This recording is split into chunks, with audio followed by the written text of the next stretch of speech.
하나님의 크신 은혜가 여러분의 삶과 또 여러분의 가정에 늘 언제나 함께 하시기를, 풍성하게 넘치시기를 간절히 축원합니다. 우리가 지금 천국의 언어라는 큰 주제를 가지고 함께 묵상하고 있는 중에요. 우리가 지난 3주 동안 원망이라는 말씀에 대해서, 그래서 원망이 얼마나 무섭고 심각한 죄인지에 대해서 함께 살펴보았습니다. 원망은 단순히 우리에게 주어진 상황에 대한 어떤 불평이 아니라 우리의 삶의 모든 것을 주관하시는 하나님을 향한 불신이며, 또한 하나님을 멸시하는 것이고, 나아가서 하나님께 맞서는 반역 행위라고까지 했습니다. 광야의 이스라엘 백성들은 모세와 아론을 원망했지만 하나님께서는 그것을 바로 나를 향한, 하나님 자신을 향한 원망으로 받아들이셨고, 그래서 너희 말이 내 귀에 들린 대로 내가 너에게 행하리라 이렇게 말씀하시며 그들의 원망대로 그들을 심판하셨습니다. 그런데 이와 같은 원망이 아담이 하나님께 범죄한 순간 우리 인간에게 들어온 것으로 오늘 우리 안에도 깊이 뿌리 내린 바로 죄의 본성이라는 사실입니다. 그래서 하나님께서 우리에게 원하시는 것은 바로 이 죄의 본성인 원망의 낡은 습관을 버리고 감사의 사랑으로 변화되는 것입니다.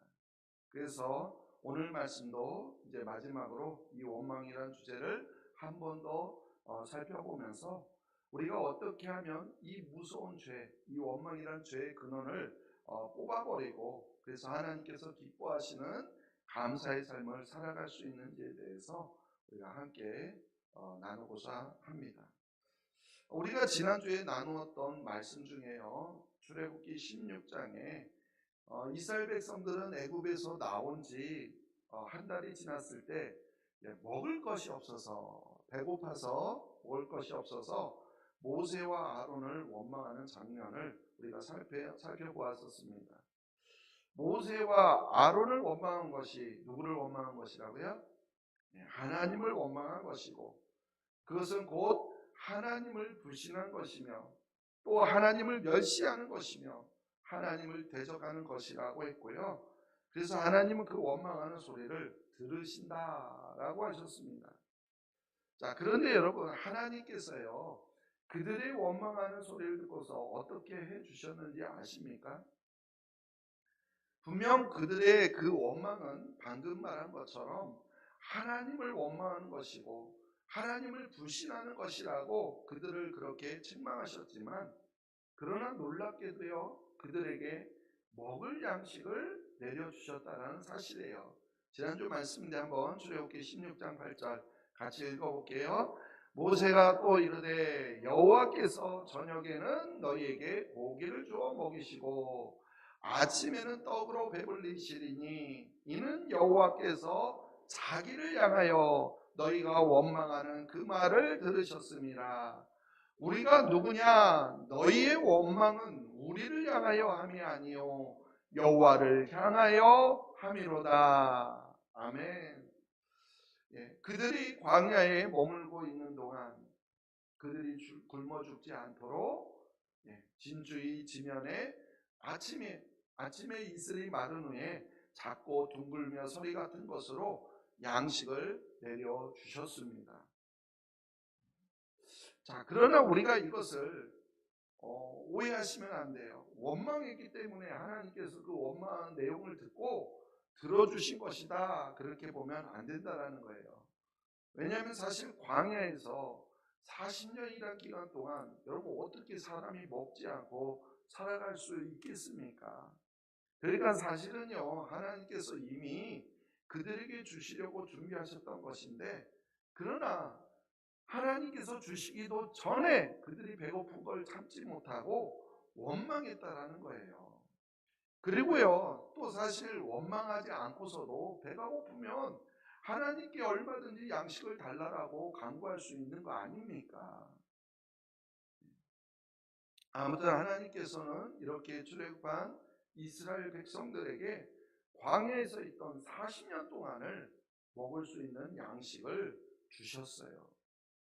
자, 그런데 놀라운 것은요, 이 양식으로 인하여 그들이 무려 40년 동안 굶주림으로는 최소한 죽지는 않게 되었는데, 자, 그런데 이제는 그 양식을 가지고서 또 하나님을 원망한다라는 거예요.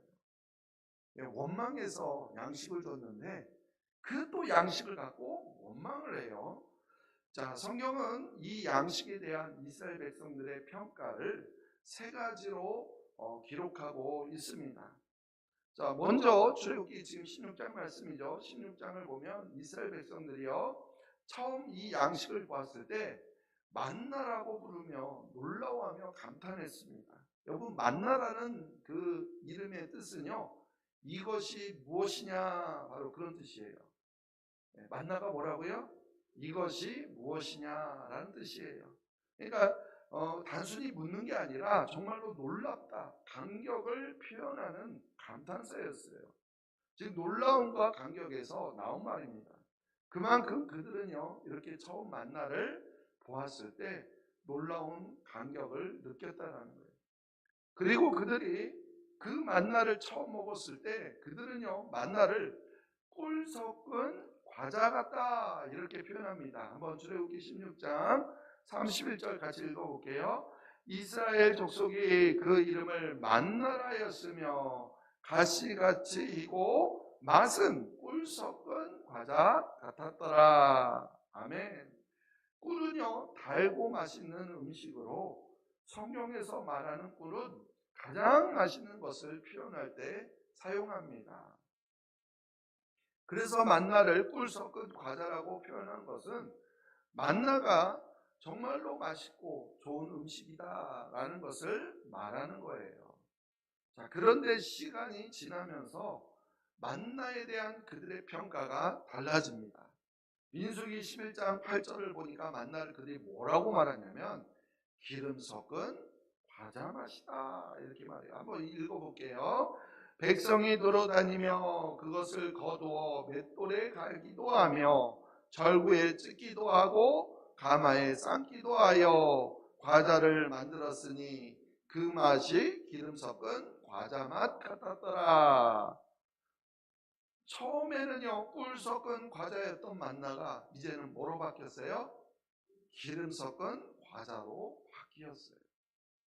여러분, 꿀을 많이 먹게 되면 질릴 수는 있겠죠.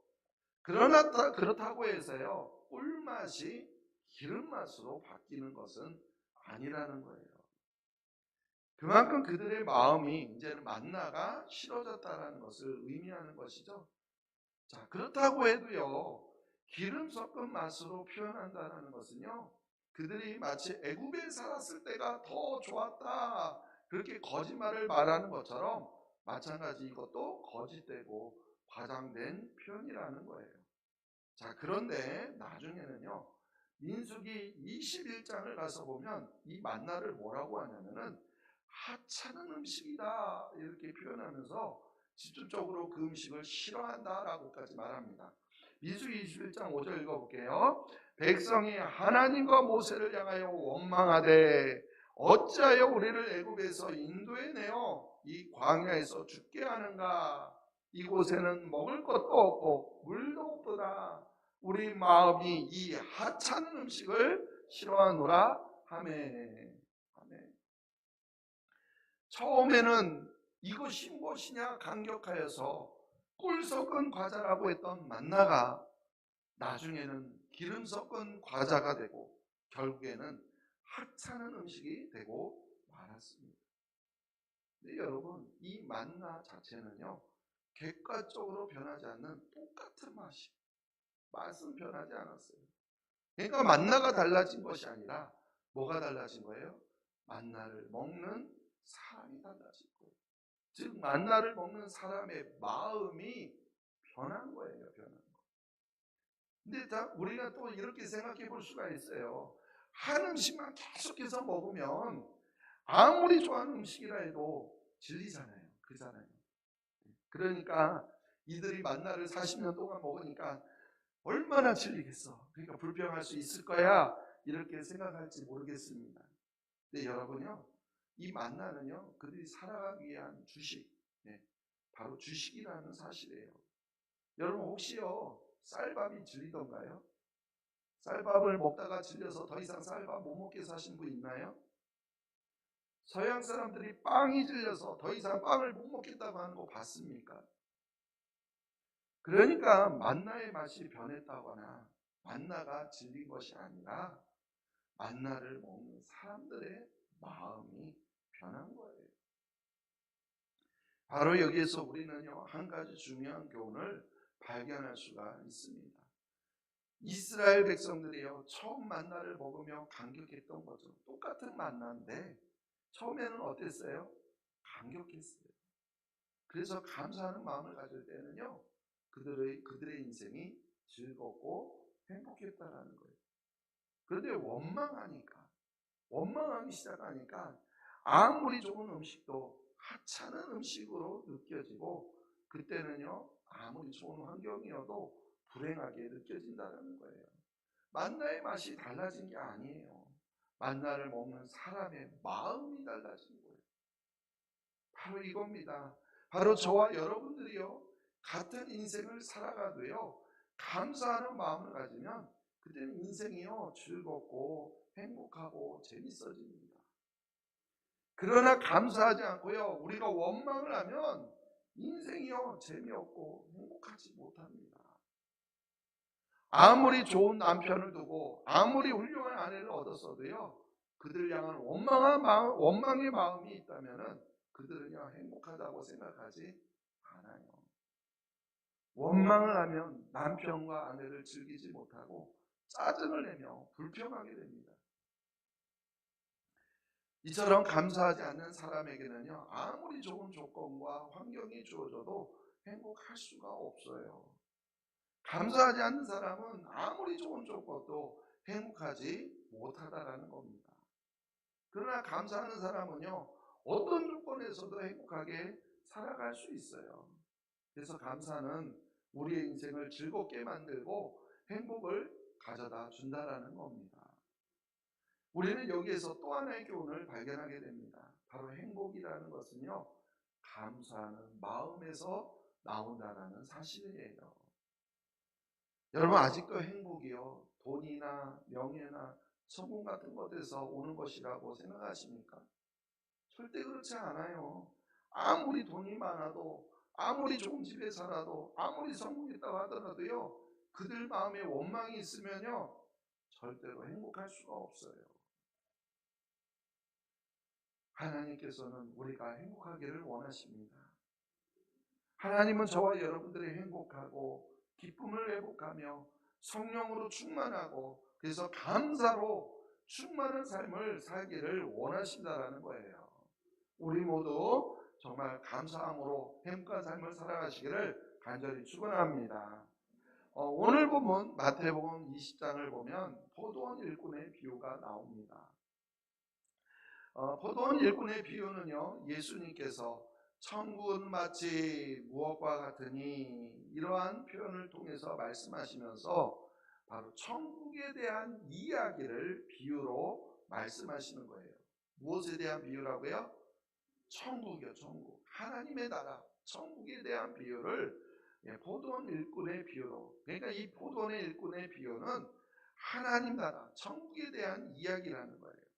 하나님의 나라가 어떤 곳인지에 대해서 설명하고 있는 내용입니다. 자, 그렇다면 이 말씀을 이미 알고 계신 분 여기 많이 있잖아요. 이 말씀을 이미 알고 계신 여러분들은 이 말씀을 이 비유를 통해서 여러분 하나님의 나라 천국이 어떤 곳이라고 생각하고 계셨습니까? 갑자기 보니까 대답 못 하시겠죠? 일단 내용을 한번 그럼 살펴보겠습니다. 포도원 주인이요 이른 아침에 장터에 나가서 하루 품삯인 한 데나리온, 품삯 값, 하루 일한 값을 한 데나리온을 주기로 약속하고 일꾼들을 고용합니다.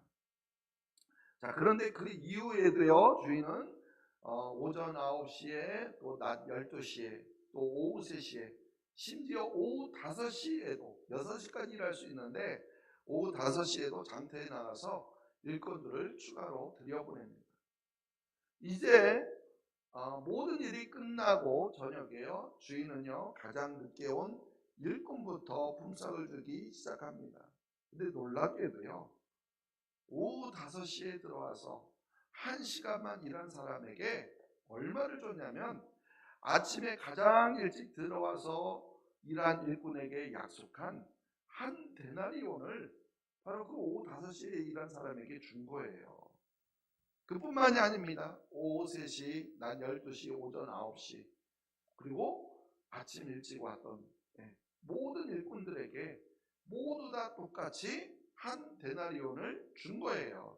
오늘 본문 8절로 10절 말씀 읽어볼게요. 저물매 포도원 주인이 정직에게 이르되 돈꾼들을 불러 나중 온 자로부터 시작하여 먼저 온 자까지 싹을 주라 하니 제11시에 온 자들이 와서 한 데나리온씩을 받거늘 먼저 온 자들이 와서 더 받을 줄 알았더니 그들도 한 데나리온씩 받은지라.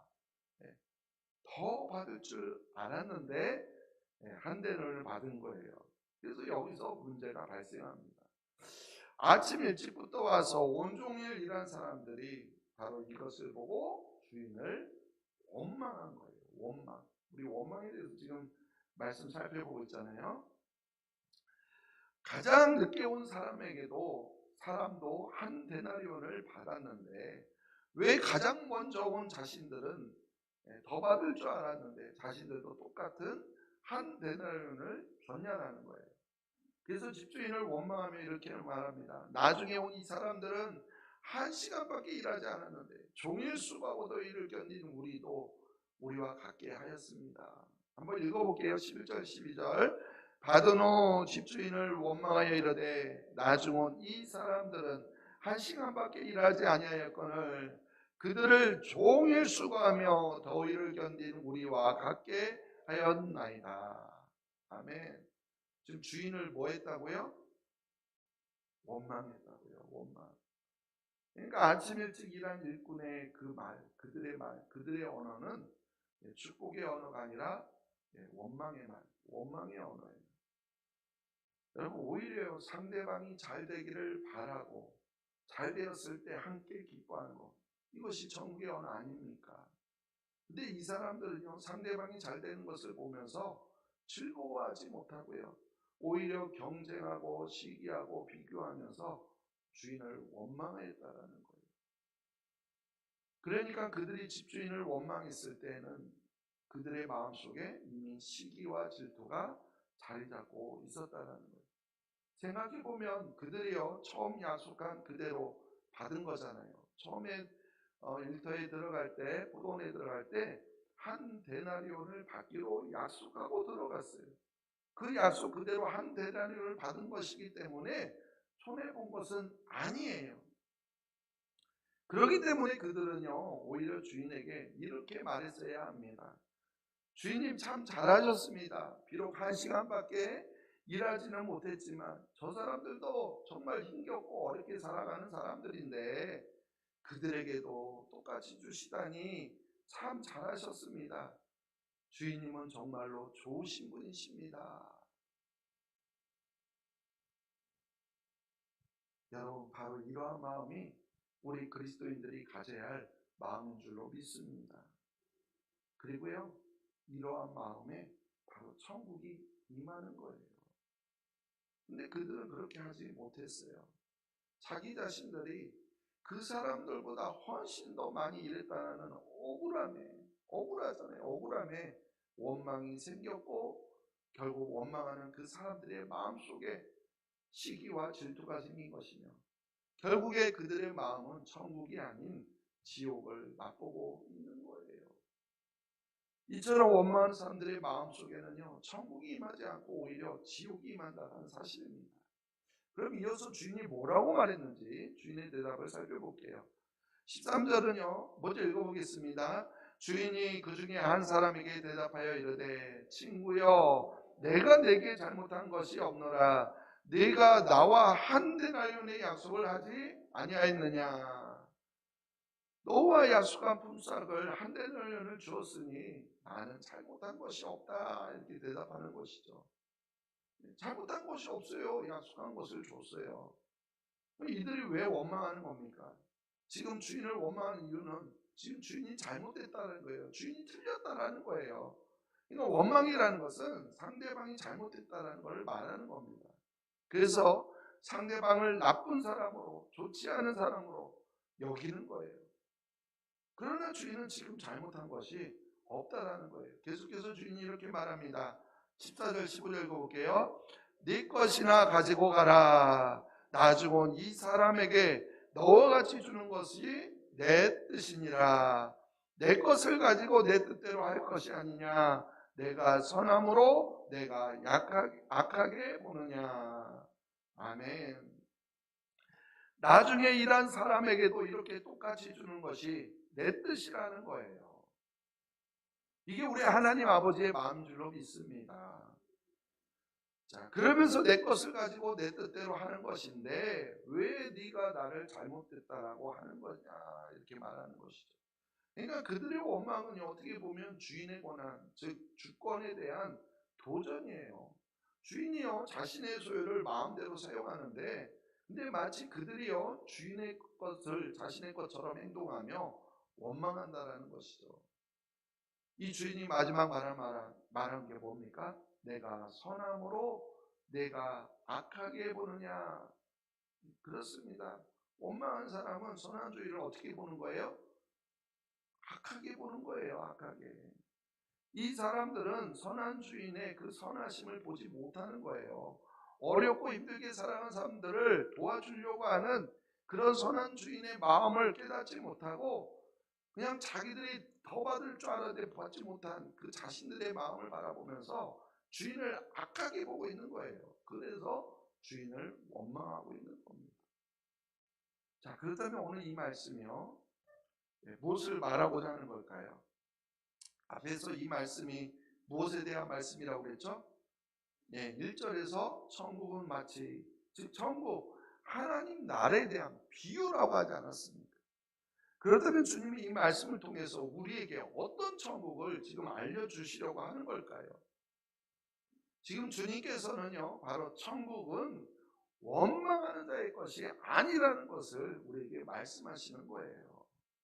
천국은요 원망하는 그런 곳이 아닙니다. 원망하는 그 순간 천국은요 사라지고 맙니다. 그러면 천국이 어떤 곳이에요? 원리는요 이거예요. 내가 천국의 언어를 사용하면 내 말을 듣는 사람의 마음속에 천국이 일어나고 내 속에도 천국이 일어난다는 거예요. 그러나 내가 원망을 하게 되면 그 순간 천국을 잃어버리게 된다는 거예요. 그렇습니다. 천국과 원망은요 절대로 공존할 수 없는, 서로 연결될 수 없는 그런 개념이에요. 그렇기 때문에 우리는 원망하면 천국을 경험할 수 없게 되는 겁니다. 여기서 우리가 한 가지 알아야 할 것은요 천국, 우리가 지금 알고 있는 천국은 단순히 죽어서 가는 곳만이 아니라는 거예요. 여러분 천국의 개념이 무엇이었죠? 하나님이 왕이시고 그래서 하나님이 다스리시고 통치하시는 나라가 하나님의 나라, 천국이라고 했어요. 그래서 우리가 하나님을 나의 왕으로 인정하고 하나님의 통치권 속으로 들어갈 때 그때 하나님께서 우리에게 주시는 것이 그것이 바로 천국이에요. 내가 철저하게 하나님의 통치권을 인정하고 하나님을 왕으로 인정하는 순간 바로 그곳에 뭐가 임해요? 천국이 임하는 거예요. 하나님은 저와 여러분들이 이 땅에서도 천국을 경험하며 맛보기를 원하십니다. 그래서 하나님은요 성령님을 허락하셔서, 성령님이 어디 계시죠? 우리 안에 계세요. 내주하고 계세요. 바로 그 성령의 능력으로 우리로 하여금 하나님의 생각을 선택하고 하나님의 말씀에 순종할 때, 그래서 하나님의 통치권을 인정하고 하나님을 왕으로 인정하면 바로 그곳에 하나님의 나라가 임하게 되는 겁니다. 바로 그곳이 천국이에요. 그래서 우리는 이 땅에서도 얼마든지 천국을 경험할 수 있습니다. 이처럼 천국은요 단지 죽어서 가는 곳이 아니라 이 땅에서도 경험할 수 있는 거예요. 자, 한편 사람들은요, 자기 마음 상태에 따라서 세상을 바라본다라는 거예요. 그래서 내가 악하면 다른 사람도 악하게 본다라는 거예요. 그래서 주인은 객관적으로 선한 분이시지만 원망하는 사람의 눈에는 주인이 악하게 보인다라는 겁니다. 결국 원망은 하나님의 선하심에 대한 불신이에요. 원망은 하나님의 선하심에 대해서 오히려 당신이 잘못했습니다라고 말하는 거예요. 원망은 하나님께 왜 그렇게 하셨습니까? 라고 하나님께 따지는 것이며, 또한 하나님의 지혜에 대한 불신이에요. 그래서 원망은요, 하나님 지혜에 대한 도전입니다. 하나님보다 내가 더 똑똑하다고 생각하니까 하나님을 원망하는 거예요. 또한 주인에게는 자기 것을 가지고 자기 마음대로 할 수 있는 주권, 권리가 있어요. 그런데 원망은요, 바로 또 이러한 하나님의 주권에 대한 도전이기도 합니다. 내 것이다, 내가 주인이다라고 주장하는 것과 같습니다. 바로 이러한 모든 것들이 오늘 본문에서 말하고 있는 원망에 대한 정의예요. 하나님이 왜 하나님께서 원망을 싫어하시는지, 아니 원망을 얼마나 싫어하시는지를 이제는 우리가 분명히 알 수 있게 되기를 소망합니다.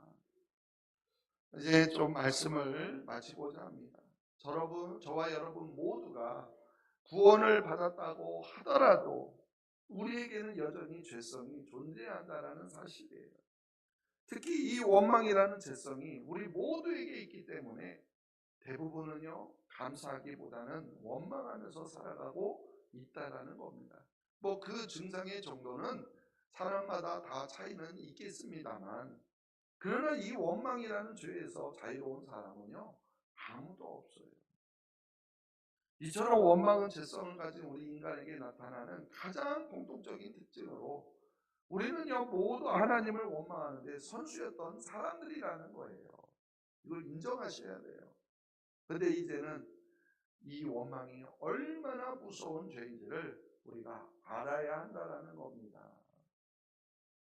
그렇습니다. 우리는 우리의 원망이 하나님의 마음을 아프게 하는지 제대로 알지 못하고 살아왔습니다. 성경은요, 이스라엘 백성들의 모습이 우리의 거울이라고 말씀하지만 그동안 우리는요, 그들의 모습 속에서 우리 자신의 모습을 발견하지 못했습니다. 원망이 우리의 삶에 습관처럼 자리 잡고 있었고, 그래서 나도 모르게 무의식 중에 원망의 습관이 불쑥불쑥 튀어나왔었습니다. 그리고 그것이요, 우리의 삶을 불행하게 만들고 영적으로 실패하게 만들고, 그래서 패배의 삶을 살게 한다는 것, 우리로 하여금 천국의 삶을 살지 못하게 한다는 것을 우리가 깨달았습니다. 그러므로 이제라도 이 원망이 얼마나 무서운지를 알게 됐다는 것이요, 얼마나 감사한지 모르겠습니다. 원망이 얼마나 우리를 불행하게 만들지를 알게 된 것이 정말 얼마나 다행인지 모릅니다. 그래서 이제는요, 더 이상 원망하지 않기를 바랍니다. 원망을 감사로 바꾸어서 이제는요, 지옥을 살아가는 것이 아니라 천국을 살아갈 수 있으면 좋겠어요. 행복한 삶을 살아가시기를 소망합니다. 하나님은 좋으신 분이십니다. 하나님은 사랑의 하나님이십니다. 이 진리를 정말로 굳게 붙잡고, 그래서 어떤 상황과 환경 속에서도 하나님을 원망하지 않는 우리 모두가 되시기를 간절히 소망합니다. 그래서 이제는요, 늘 하나님께 감사하는 마음을 갖고, 그래서 늘 우리의 입에서 이제는 더 이상 원망의 말이 나오지 않고 감사의 말이 나올 수 있게 되기를 소망합니다. 그래서 우리가 살아가는 삶이 날마다 천국을 누리며, 그래서 행복하게 살아가시기를 간절히 주님의 이름으로 축원합니다. 아멘. 하나님 아버지, 그렇습니다.